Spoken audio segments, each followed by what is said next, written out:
اور ہم نے جو انکوائری کرا دی اور اس پہ کرپشن نہیں ہوئی.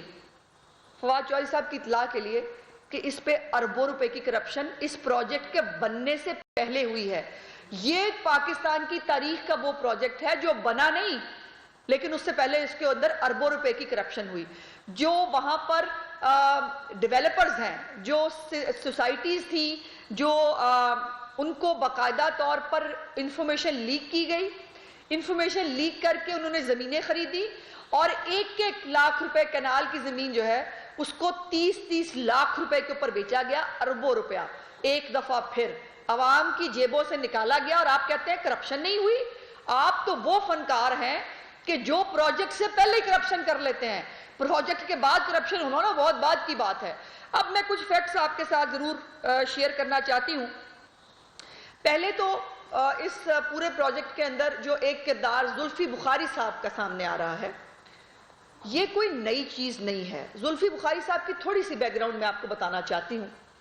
زلفی بخاری صاحب اور ان کے خاندان, ان کے والد صاحب محترم جو ہیں, ان کے اوپر ہیومن ٹریفکنگ یعنی پاکستانیوں کو یہاں سے لے جا کر سمگل کرنے کا الزام ان کے والد صاحب پر, ان کے چچا کے اوپر جو ہے رہا. FIR 161/82 1982 کی یہ FIR ہے جس کے اوپر ان کو سزا بھی ہوئی.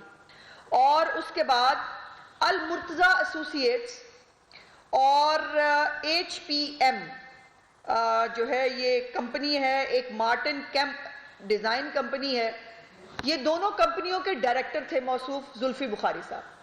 اور جب ان کا پیناما کے اندر بھی ان کمپنیوں کا ذکر آیا اور ان سے نیب نے انویسٹیگیشن شروع کی تو وہی طریقہ کار جو اس حکومت کا ایک پیٹ طریقہ کار ہے کہ استعفیٰ دے کے سائٹ پہ ہو جاؤ اور اس کے بعد کہو میرا تو تعلق ہی نہیں. استعفیٰ دینے سے آپ کے کرائم نہیں مٹ جاتے. انہوں نے ان دونوں کمپنیوں سے استعفے دیے اور استعفے دینے کے بعد یہ پاک صاف اپنے آپ کو جو ہے وہ سمجھنے شروع ہوئے.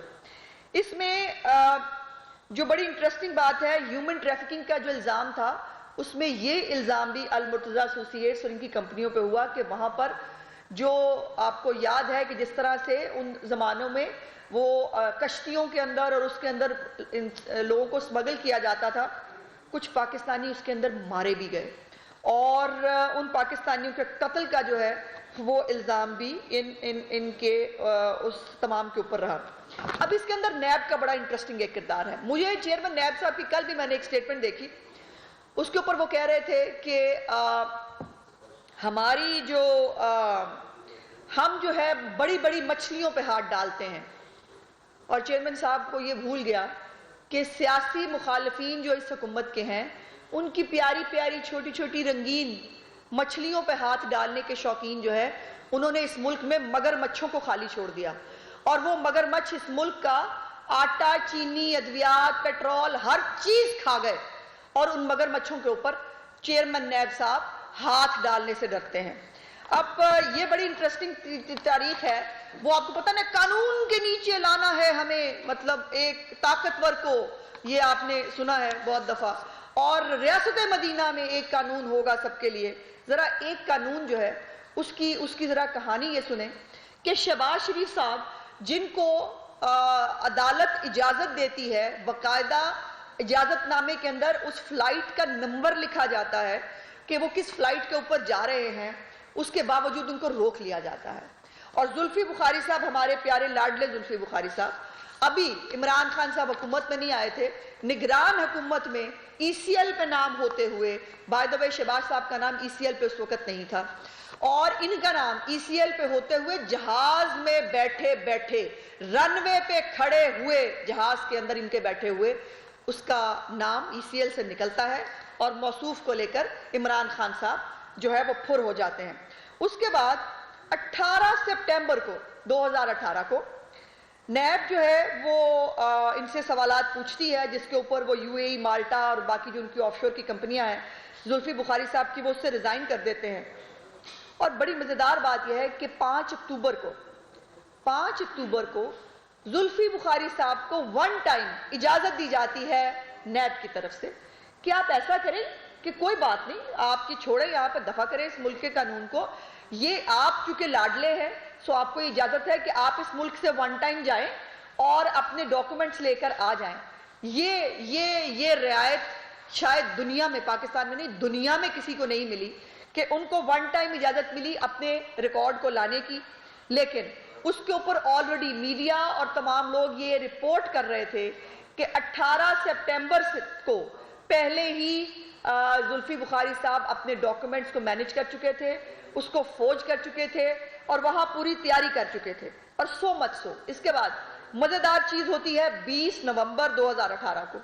اور 20 نومبر 2018 کو یہ ہوتا ہے کہ نیب ایک جو ہے وہ اعلامیہ جاری کرتی ہے اور اس میں وہ کہتی ہے کہ زلفی بخاری صاحب اور ان کا خاندان نیب کے ساتھ کوآپریٹ نہیں کر رہا.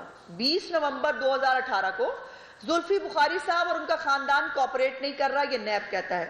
لیکن کوئی فرق نہیں پڑتا چونکہ یہ ریاست مدینہ کا قانون بنانے کی، مجھے معاف کریں مجھے تکلیف ہوتی ہے ویسے ریاست مدینہ کا نام لینے سے. یہ پھر 16 جنوری 2020 کو وداؤٹ اینی پروسیڈنگ، کسی اور انکوائری اور انویسٹیگیشن کے بعد نیب زلفی بخاری صاحب کے خلاف انکوائری بند کر دیتی ہے. وہاں جہاں آپ نے اپنی پی ایم ایل این کے، پیپلز پارٹی کے، باقی سیاسی مخالفین کے خلاف انکوائری کی سٹیج پہ آپ پہلے ان کو بٹھا اس لیے لیتے ہیں کہ جی ہم نے انکوائری کرنی ہے، اور انکوائری کیے بغیر کسی چیز کے پروسیڈ کیے ہوئے 16 جنوری کو زلفی بخاری صاحب کو ڈسچارج کر دیا جاتا ہے. یہ ہے وہ قانون کو نیچے لانے کا جو ایک ڈرامہ ہے اس عمران خان صاحب کا، اس کی حقیقت. اس کے بعد دوسرا کردار غلام سرور صاحب. غلام سرور صاحب بڑے میں سمجھتی ہوں کہ ایک بڑے سیاستدان کم اور ٹی وی ایکٹر زیادہ ہیں. وہ ایکٹنگ زیادہ فرماتے ہیں اور ان کی بات کم ہوتی ہے. ابھی وہ کل پرسوں بھی آپ نے دیکھا منہ سے جھاگ نکالتے ہوئے، کان سے دھوئیں نکالتے ہوئے وہ آئے اور آ کر میں یہ کر دوں گا، میں وہ کر دوں گا. آپ جو مرضی کریں لیکن آپ کو سوالات کے جوابات دینے ہوں گے. جن ہاؤسنگ سوسائٹیز کا نام آیا ہے راولپنڈی رنگ روڈ کے اندر، ان کی سوسائٹیز کی انوگریشن پر غلام سرور صاحب کا جانا، اور جو سوسائٹی نووا، جو سوسائٹی جس کا نام آیا ہے، جو ایوییشن اتھارٹیز ہیں جو غلام سرور صاحب کے انڈر آتی ہیں، ان ایوییشن اتھارٹی سے اس ہاؤسنگ سوسائٹی کو این او سی دلوایا گیا، اور این او سی دلوا کر اس ہاؤسنگ سوسائٹی نے وہاں زمینیں خریدی اور زمینیں خرید کے وہاں پر اربوں روپے کی دہاڑی لگائی. غلام سرور صاحب آپ اس بات سے انکار کیسے کریں گے؟ اور یہ آپ کا پہلا کارنامہ نہیں ہے. میں نہیں کہتی، مجھے آپ جتنے مرضی لوگوں کو نوٹسز بھیجئے، لیکن ایک بات کا پہلے ایک نوٹس تو بھیجئے فردوس عاشق امان کو. جب وہ معاون خصوصی تھی عمران خان صاحب کی، تب انہوں نے ہمیں کیبنٹ کے اجلاس کے بعد بیٹھ کے بتایا، جب آپ وزیر پیٹرولیم تھے، اور انہوں نے کہا کہ سوئی گیس کے جو بل ہیں پاکستانی قوم کے وہ فج ہوئے ہیں. باقاعدہ اس کی ریکارڈنگ موجود ہے. انہوں نے کہا کہ فج ہوئے ہیں، کیبنٹ نے یہ ایکسیپٹ کیا ہے، اور اب ہم جو ہے یہ پیسے واپس دلوائیں. ایک تو یہ پیسے کسی کو واپس نہیں ملے پاکستانی قوم کو، اور فردوس عاشق امان نے آپ کے اوپر سوئی گیس کے جو بلز ہیں پاکستانی قوم کے وہ فج کرنے کا الزام لگایا. آپ نے وہاں بٹھا بٹھایا ہمارا. اس کے بعد آپ کو جو ہے وہ کمال مہربانی کرتے ہوئے وہ جو میوزیکل چیئر کھیلتے ہیں عمران خان صاحب، وہ میوزیکل چیئر کھیلتے ہوئے آپ کو جو ہے وہ پی آئی اے میں ہمارے اوپر ایوییشن میں سوار کر دیا گیا. اور اس کے بعد جو پی آئی اے کا نقصان کیا ہے، جو پاکستان کی ایئر لائن کی تباہی کی ہے آپ نے، جو ناقابل تلافی تباہی کی ہے آپ نے، یہ اٹسیلف ایک بہت بڑی مہربانی ہے آپ کی جو آپ نے اس قوم کے ساتھ کی. جو تبدیلی کا ایک عذاب اس قوم نے بھگتا، جو اداروں کو تباہ کرنے کا جو ایک عذاب اس قوم نے بھگتا، اس میں یہ کارنامہ بھی، یہ بیج بھی آپ کے اوپر موجود ہے. اور آپ نے ان تمام چیزوں کے نون لیگ پنجاب کی ترجمان اسما بخاری اس وقت لاہور میں پریس کانفرنس کر رہی ہیں. خبروں میں اب تک اتنا ہی. مزید